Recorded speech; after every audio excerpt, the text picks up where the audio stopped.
iPhone.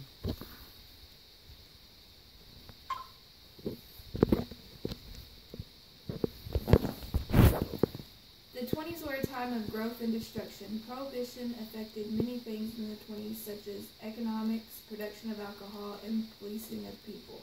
There are many famous people in the 20s for gang activities, such as Bugs Moran and Al Capone. The Great Crash, which is the stock market crash, and economy failed in the 20s. America turned into a dark place with speakeasies and bootleggers, which was hard to keep the economy afloat already, much less if you shut down factories for making liquor or beer. That creates job loss. The factories had problems making and selling other products other than what they previously sold, such as alcohol and liquor. They produced starch products with their corn that they no longer made liquor with, and they even adapted textile and dye production as well.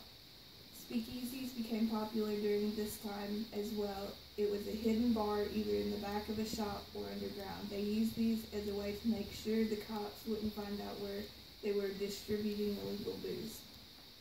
Bootlegging is one of the ways that they use to produce the illegal alcohol. They called it bootlegging because the leg part of your boot is where they would oftentimes hide their flask so the police wouldn't find it.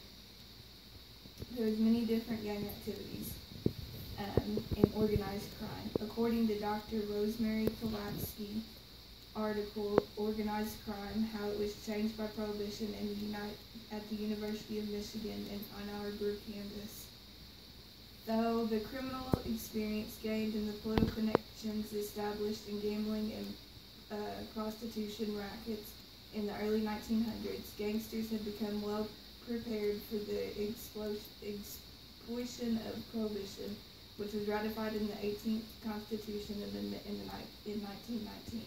Illegalizing the production, distribution, and consumption of alcoholic beverages did not curb the desire for the Chicagoans and the people in the United States for liquor or beer. The great demand and the stimulation illegalization of alcohol opened up a new illegal market for the gangster to develop and monopolize. The Statistics on Crime in the History Channel article titled Prohibition in the States says, in addition, the Prohibition era encouraged the rise of criminal activity associated with bootlegging. The most notorious example was the Chicago gangster Al Capone, who earned a staggering $60 million annually for bootlegging operations and speakeasies. Such illegal operations fueled a corresponding rise in gang violence, including the St. Valentine's Day Massacre in Chicago in 1929, in which several men dressed as policemen and believed to be associated with Capone shot and killed a group of men in the enemy gang, which was supposed to be Bugs Moran's gang. Another famous gang member of the 1920s in Prohibition is Bugs Moran. He used fear and assassination, drive-by shootings to assert his authority in the dreaded American mob world. Although he was a common gangster, his breakthrough came in during the famous American Prohibition era, where he managed in bootlegging. He was actively involved in the distribution and selling of banned alcohol drinks and beverages. He lived a gangster life with evading the authorities as well as fighting his rivals. The South Side Gang, the Chicago outfit, he passed on in February 25th of 1957 while serving a 10-year sentence at the Leavenworth Federal Penitentiary.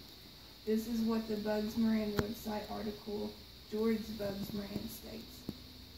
A lot of the times, people like Bugs Moran and Al Capone ended up not going to jail for killing or organized crime. They oftentimes got caught up in tax evasion.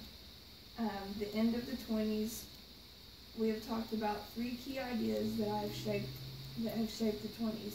They all have to do with prohibition at its finest, which is why I believe the change in economics, production, and policing all have to do with prohibition.